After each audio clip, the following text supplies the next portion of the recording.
ada yang lebih parah dari Badui tadi. Ono wong Yahudi wuta kuwi ngemis ning pasar. Terus nek dikei duit apa kurma apa panganan, dhek bales nang wong sing ngekei dengan memberi nasihat. Nah, nasihate kuwi bunyinya adalah, aku matur nuwun kok kei panganan, aku memiso bales nasihat. Nasihatku, kowe aja cedak-cedak karo wong sing jenenge Muhammad kae. Kae buajingan kae. Itu dan seterusnya lah gitu ya. Kira nek cara kene gitu ya. Nah, terus Aisyah krungu kuwi terus lapor Kanjeng Nabi. Iki ana wong ngemis ki kurang ajar banget iki bajingan-bajingan ki Kanjeng Nabi. Terus Kanjeng Nabi mesem, terus diparani. Ya ora kandha nek dhek Kanjeng Nabi, pokoke diparani, disopo, dikeki kurma. Dikeki kurma. Terus kurmane isih keras. Terus wong tua Yahudi ki nesu, kowe iki ngekeki wong tua kok kurma sing atos mbok dianu sik diapake ya dilembut-lembutke sik piye carane ben kok tak pangan iso ora atos yang ini. Akhirnya Rasulullah membuat kurma itu disembelihkan pas sehingga ketika diberikan menjadi lembut. Setelah dimakan, si Yahudi tua ini kemudian memberi nasihat, saya terima kasih kamu beri makanan, kamu beri kurma, saya nasihati kamu jangan dekat-dekat dengan yang namanya Muhammad. Nah, Kanjeng Nabi seneng banget kuwi malahan. Betul. Sesuk runu meneh di Kanjeng Nabi ben sore iki ngekeki panganan wong niku wae. Dadi nek aku saiki lagi dikono kowe ngono, kuwi aku ya kepengin marani wonge jangan ora tak kei kurma. Ane angel goleki ya to angel goleki. Dadi pokoke tak umumke wis nek jan kowe arep ngono kene tak kei kurma gitu.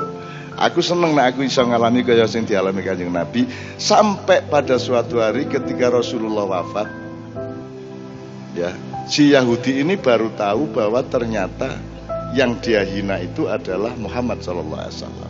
Dia menangis tidak karu-karuan karena dia di lain pihak itu sudah mendengar tentang orang yang suci, mulia, lembut dan luar biasa, yang ternyata adalah orang yang dia hina itu. Akhirnya dia masuk Islam gitu. Jadi gue nek arep mlebu Islam hinaan sik Nabi Muhammad. Ning nganggo logika modern ya toh. Oke, kira-kira seperti itu. Nah, Bapak sekalian, kita mulai dari Al-Anu aja. Ikhlas itu suratnya apa gitu dulu.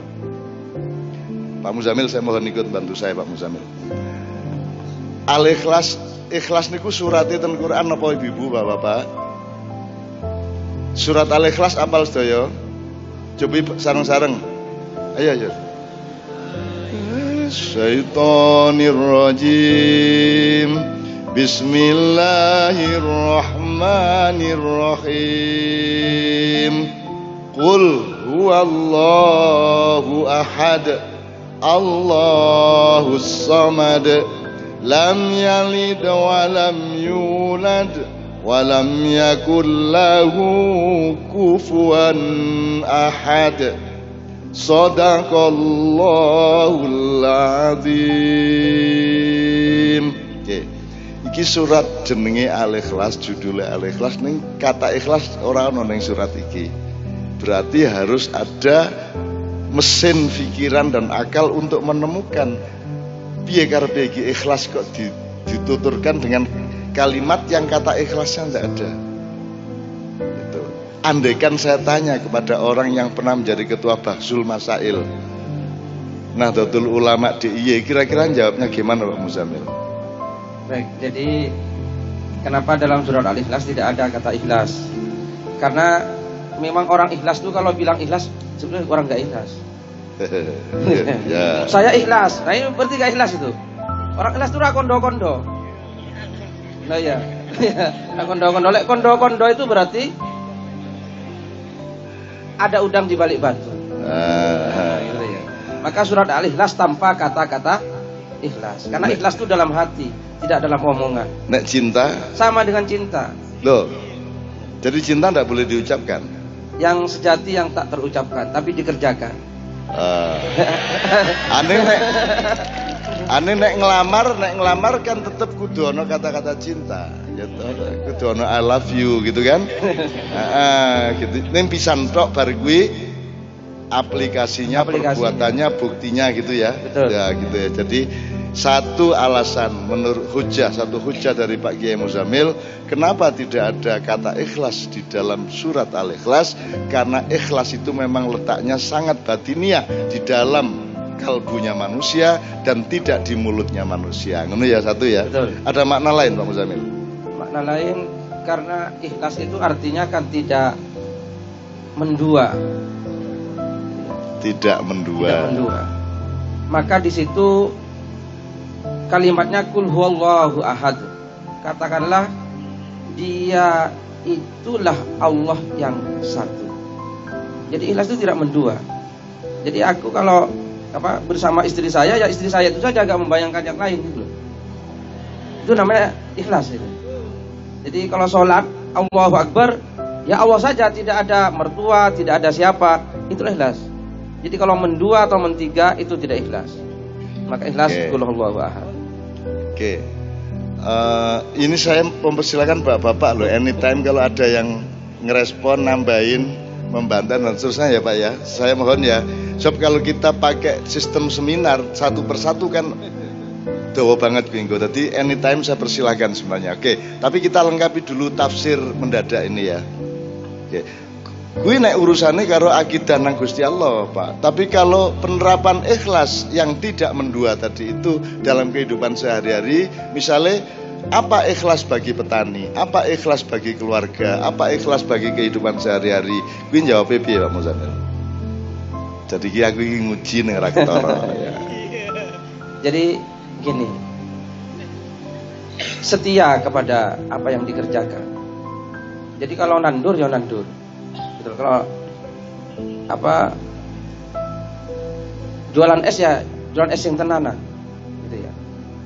Jadi kalau nambal ban ya nambal ban yang tenanan. Jangan mendua. Kalau mendua itu kan nambal ban padahal maunya lain. Bertani maunya lain. Adik setia. Setia. Maka di situ berubah. Okay. Kalau kita terapkan dalam silaturahmi malam hari ini, ikhlas itu berarti bagaimana Pak Muzamil? Dalam nanti kalau tambal ban ya tambal ban. Gitu. Yeah. Nek bengi iki hubungannya antara konco-konco kabeh sa Tirta Maya Wonogiri karo aku karo Pak Muzamil karo bapak-bapak semua iki sing jenenge ikhlas itu apa? Ya, jadi kita mari malam ini betul-betul silaturahmi. Gitu ya. Masalah yang lain-lain nanti kan Allah yang akan memberikan jalannya. Asalkan kita tenan di sini betul-betul menyambung perseduluran, persaudaraan, rahim. Rahim itu kan rahim, gitu ya. Jadi kita kan dari satu rahim, gitu ya.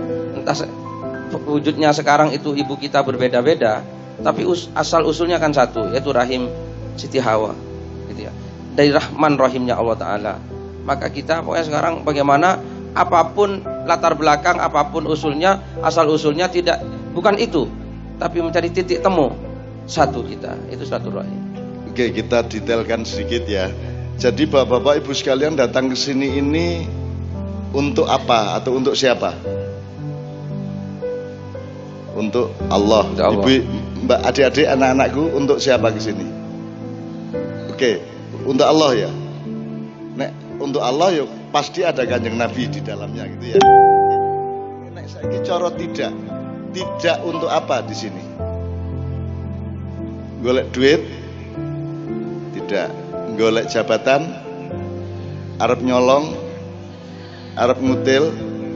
Golek jodoh? Lah rada ora ya iki. Ayo. Golek jodoh ya ora apa-apa to ya. Wong itu kan juga berarti berurusan sama Allah ya. Neng kowe isih cilik-cilik kapan-kapan wae. Berarti kalau cari jodoh itu kan berada dalam kehendak Allah apa tidak Pak Muzamil? Kehendak Allah. Nah, berarti cari jodoh include di dalam pencarian kita atau komitmen kita kepada Allah malam hari. Tidak ada masalah berarti. Nggak ada masalah karena ide perkawinan itu dari Allah Ta'ala, ide pernikahan. Ya, gagasan pernikahan itu Allah. Yang memerintahkan Allah Ta'ala. Ngerti maksudnya Om Zamil? Nek negara sing gawe sapa? negara manusia. tanah air yang bikin Allah. Tapi kalau organisasi pengelolaan kesejahteraan yang namanya negara, sapa sing gagas? Parpol sing gawe? Klub sepeda gembira? Manusia. Penting di dhuwur di derajate bikinan Allah apa bikinan manusia? Benar? Jadi jangan sakit hati kalau ada yang bilang nikah lebih penting daripada negara. Betul enggak? Tapi tidak berarti negara tidak penting. Tetap negara penting, tapi ono negara nek wong darurat nikah mesti rusak kebudayaan. Ya ta? Upama ora ono negara ning wong isih nikah dan berkeluarga, tetap selamat umat manusia. Betul enggak? Itu ya, mulo cepet kowe le berkeluarga. Ojo makiyahan bendina ning ra cetha. Mbak iki uga sing jebujangan, Mbak. Gitu ya. Jadi malam hari ini kita kul huwallahu ahad. Artinya orang tuh niat liyane. Termasuk Kiai Kanjeng sama saya. Dalam rangka apa ke sini? Saya sama Kiai Kanjeng ke sini dalam rangka apa? Niatnya apa? Menurut Pak Muzamil, niat kami ke sini ini. Karena cinta kepada Allah Subhanahu wa taala diwujudkan dengan menjalin cinta kepada hamba-hambanya. Apakah saya sama Kiai Kanjeng di sini ketemu sama warga Nahdien Wonogiri dalam rangka supaya saya menjadi sesuatu di sana? Tidak. Dalam rangka saya supaya menjadi pemimpin di sana? Dadi bengi iki aku rene ya rene kuwi tujuane. Ya saiki konsentrasiku ya Wonogiri iki. Orang di konsentrasi liyane. Gitu loh. Gitu ya. Itu namanya kul huwallahu ahad.